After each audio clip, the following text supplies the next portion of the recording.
masih bersama saya Hasmina Rahman Vidyastuti, dan kali ini kita akan membahas salah satu topik yaitu tentang genetika dan juga kaitannya dengan teori evolusi.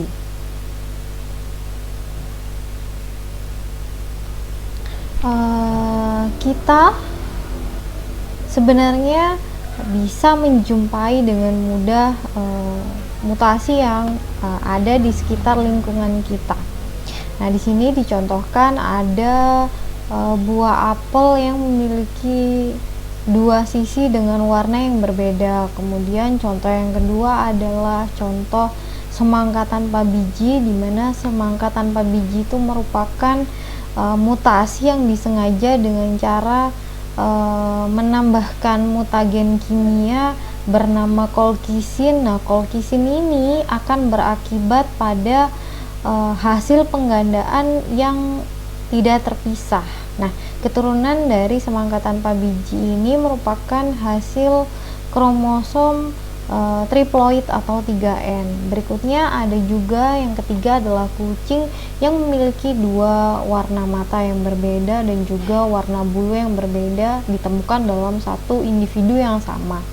Dan yang terakhir adalah belalang dengan warna pink. Nah, perubahan ini terjadi karena proses mutasi itu tadi.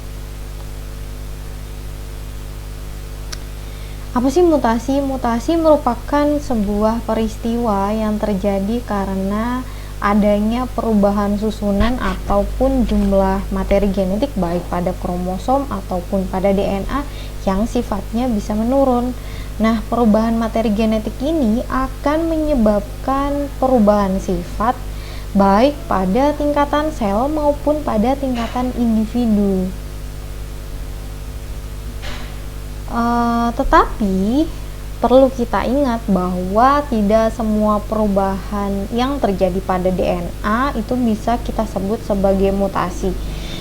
Dikatakan dia mengalami mutasi apabila yang pertama terjadi perubahan materi genetik ataupun materi pada susunan DNA-nya. Kemudian yang kedua adalah bahwa perubahan ini bisa diperbaiki ataupun juga tidak dapat diperbaiki. Yang ketiga adalah bahwa hasil dari perubahan tersebut bisa diwariskan secara genetik pada keturunannya.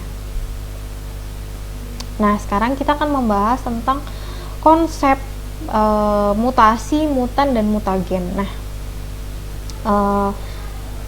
peristiwa terjadinya mutasi itu di biologi biasa kita sebut sebagai proses mutagenesis. Sedangkan organisme yang mengalami mutasi seperti kucing dan juga belalang yang berbeda dengan kondisi normalnya dan menunjukkan fenotip baru tadi, itu kita sebut sebagai mutan. Adapun faktor-faktor yang menyebabkan terjadinya mutasi seperti injeksi kolkisin tadi itu kita sebut sebagai mutagen. Nah, terdapat berbagai macam mutasi. Artinya adalah mutasi ini dapat terjadi melalui berbagai cara dan juga berbagai sebab. Nah, berdasarkan tingkat terjadinya, mutasi itu dibedakan menjadi dua, yaitu mutasi gen atau biasa kita sebut sebagai mutasi titik. Kita tahu bahwa gen merupakan sebuah bagian sel yang dia itu adanya di dalam kromosom. Nah, bagian ini sebenarnya bertugas untuk membawa informasi genetik yang tersimpan di dalam DNA dan kemudian diwariskan dari orang tua ke anaknya. Nah, informasi genetik inilah yang membuat anak dan orang tua itu memiliki tingkat kemiripan yang sama, mulai dari kemiripan fisik seperti wajah, rambut, kemudian warna mata dan sebagainya, hingga penyakit yang diderita itu juga bisa diturunkan secara genetik. Nah, pada orang yang mengalami mutasi gen DNA di dalam tubuhnya lah yang sebenarnya mengalami perubahan. Mutasi ini bisa terjadi pada DNA atau bahkan dia meluas pada wilayah kromosom dan melibatkan berbagai jenis gen. Nah, mutasi gen ini merupakan mutasi yang terjadi pada tingkatan gen, di mana terjadinya adalah karena urutan basa nitrogen yang berubah pada rantai DNA, sehingga perubahan dari basa nitrogen ini akan menyebabkan perubahan asam amino dan berdampak pada perubahan genotip dan fenotip dari suatu individu. Mutasi gen yang mengubah urutan basa nitrogen tetapi tidak menyebabkan perubahan dari urutan asam amino biasa kita sebut sebagai mutasi tak bermakna atau nonsense mutation. Misalkan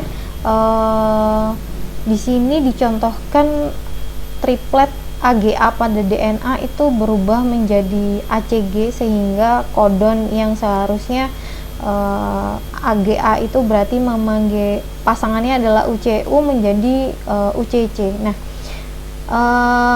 UCU dan juga UCC ini ternyata sama mengkode satu asam amino yang bisa kita sebut sebagai asam aminoserin, sehingga tidak menimbulkan perubahan dari asam amino.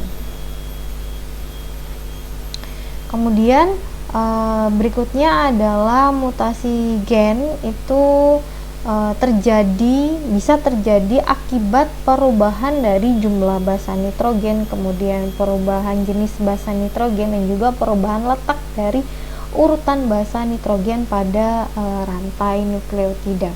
Nah, berikut kita bahas tentang mutasi akibat perubahan jumlah basa nitrogen. Mutasi ini terjadi karena perubahan jumlah basa nitrogen yang bukan kelipatan 3 sehingga mengubah kerangka baca dari triplet kode genetik pada mRNA, dan bisa kita sebut sebagai mutasi pergeseran kerangka atau frame shift mutation. Nah, berikut ini adalah beberapa jenis perubahan jumlah basa nitrogen yang menyebabkan mutasi. Yang pertama yaitu adisi atau penambahan. Misalkan untuk penambahan basa nitrogen jenis tertentu itu akan menyebabkan penambahan basa nitrogen pada ujung rantainya. Yang kedua adalah delesi atau pengurangan. Berikutnya adalah insersi atau penyisipan, dan duplikasi atau penggandaan. Nah, sekarang kita bahas tentang mutasi yang terjadi akibat perubahan jenis basa nitrogen.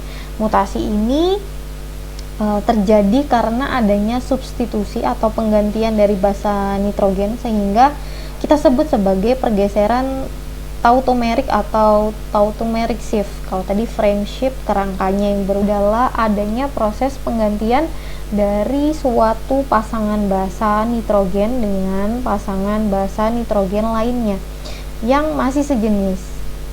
Kemudian yang kedua adalah terjadi karena inversi. Inversi kromosom merupakan sebuah peristiwa berubahnya urutan letak gen pada kromosom menjadi urutan yang terbalik. Berikutnya ada inversi dan juga translokasi. Inversi merupakan sebuah peristiwa berubahnya urutan letak gen pada kromosom menjadi urutan terbalik. Sedangkan translokasi adalah peristiwa berpindahnya suatu segmen kromosom atau patahan kromosom ke kromosom lain yang bukan homolognya. Dan juga katenasi. Kalau katenasi merupakan sebuah peristiwa kromosom homolog yang berdekatan pada ujungnya sehingga akhirnya membentuk lingkaran. Nah, sekarang kita bahas tentang mutasi kromosom. Mutasi kromosom merupakan mutasi yang terjadi pada tingkat kromosom. Kalau tadi kan mutasi gen, sekarang ke tingkat kromosom lebih luas, atau bisa juga kita sebut sebagai abrasi kromosom. Nah, mutasi kromosom merupakan perubahan materi genetik pada tingkat kromosom yang terjadi akibat adanya perubahan struktur dan jumlah kromosom itu sendiri. Nah, perubahan struktur kromosom itu bisa terjadi karena beberapa sebab. Yang pertama adalah karena delesi, yaitu peristiwa hilangnya sebagian segmen kromosom karena patah. Kemudian yang kedua adalah duplikasi, yaitu peristiwa bertambahnya segmen kromosom sehingga kromosom menjadi kelebihan gen. Kemudian yang ketiga adalah inversi, di mana peristiwa berubahnya urutan letak gen pada kromosom sehingga urutannya menjadi terbalik. Dan ada juga translokasi, di mana translokasi ini terjadi karena berpindahnya segmen kromosom ke kromosom lain yang bukan homolognya. Nah, ini sama seperti tadi katenasi kromosom, yaitu peristiwa kromosom homolog yang berdekatan pada bagian ujungnya sehingga dia akan membentuk sebuah lingkaran.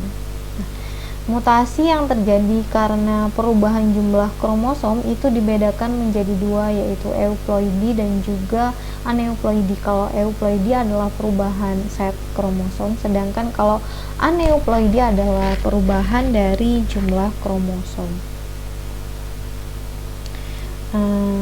Euploidi merupakan perubahan pada seluruh materi genetik yang terjadi dalam satu set kromosom atau biasa kita sebut sebagai genom, sehingga jumlah kromosom menjadi kelipatan dari set kromosom haploidnya. Nah, berdasarkan jumlah genom euploidi itu bisa dibedakan menjadi monoploid, diploid, triploid, tetraploid, dan seterusnya. Nah, monoploid ini terjadi jika satu genom itu terdapat di dalam sel tubuh. Kalau diploid itu berarti 2, triploid itu 3, tetraploid itu 4, dan seterusnya.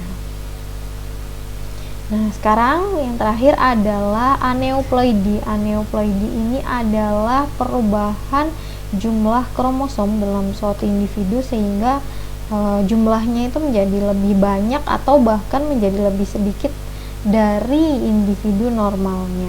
Nah, kesalahan ini biasanya terjadi selama proses pembelahan sel itu berlangsung.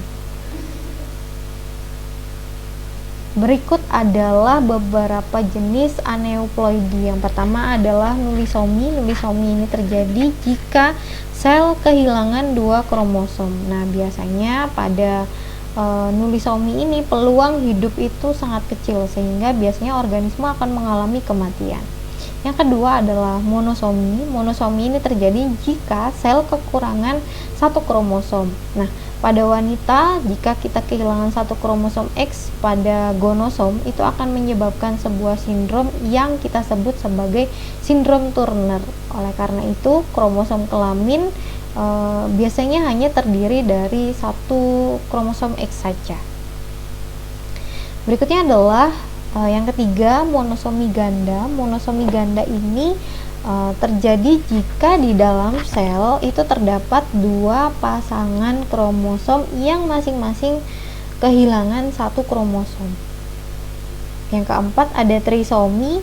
Trisomi ini terjadi jika sel kelebihan 1 kromosom. Nah, normalnya sel dalam tubuh manusia itu memiliki 23 pasang kromosom atau sejumlah 46 buah. Tetapi pada trisomi, kelainan ini akan menyebabkan terjadinya penambahan jumlah kromosom sehingga jumlahnya jadi 47. Nah, trisomi ini bisa terjadi pada autosom, yaitu kromosom seks, maupun pada gonosom, yang menyebabkan sindrom kelainan secara fisik dan juga mental. Contohnya adalah beberapa sindrom seperti sindrom Down, sindrom Edward, dan sindrom Patau. Kalau sindrom Down itu merupakan trisomi pada autosom 21 yang disebabkan oleh pembelahan sel yang terjadi secara abnormal dan menyebabkan terjadinya lebih banyak material genetik pada kromosom nomor 21. Kelainan genetik ini akan menyebabkan penurunan intelektual, kecerdasan, kemudian ada gangguan perkembangan dan juga keadaan kesehatan yang terjadi secara keseluruhan. Sedangkan sindrom Edwards itu terjadi pada autosom nomor 18. Biasanya penderita sindrom ini itu dilahirkan oleh wanita yang usianya 35 tahun ke atas. Sedangkan yang terakhir adalah sindrom Patau, di mana ciri-ciri penderita dari kelainan ini adalah dia memiliki keterbelakangan mental, kemudian kepalanya lebih kecil, bibirnya sumbing, atau juga langit-langit mulutnya itu bercelah dan memiliki kelainan pendengaran seperti tuli atau juga kelainan jantung yang diturunkan secara bawaan. Berikutnya adalah tetrasomi. Tetrasomi terjadi jika sel kelebihan 2 kromosom. Kondisi ini biasanya terjadi pada wanita karena tidak ada kromosom Y yang terlibat. Dan yang terakhir adalah tetrasomi ganda, di mana jika terjadi di dalam sel itu ada 2 pasangan kromosom yang masing-masing memiliki kelebihan 1 kromosom. Nah, pada manusia berbagai kasus-kasus baik trisomi, tetrasomi atau monosomi ini dapat menyebabkan munculnya berbagai sindrom kelainan baik secara fisik dan juga secara mental. Nah, sekarang kita berbicara tentang apa sih kaitan dengan mutasi yang sudah kita bicarakan dari awal dengan mekanisme proses evolusi secara keseluruhan. Mutasi akan menyebabkan terjadinya perubahan gen dan kromosom sehingga akan berefek pada perubahan baik di tingkatan sel maupun di tingkatan individu. Nah, hal ini akan menjadikan keberagaman yang terjadi dalam makhluk hidup itu menjadi semakin tinggi, dan juga mutasi menyumbangkan potensi terbentuknya spesies baru yang berbeda dari nenek moyangnya.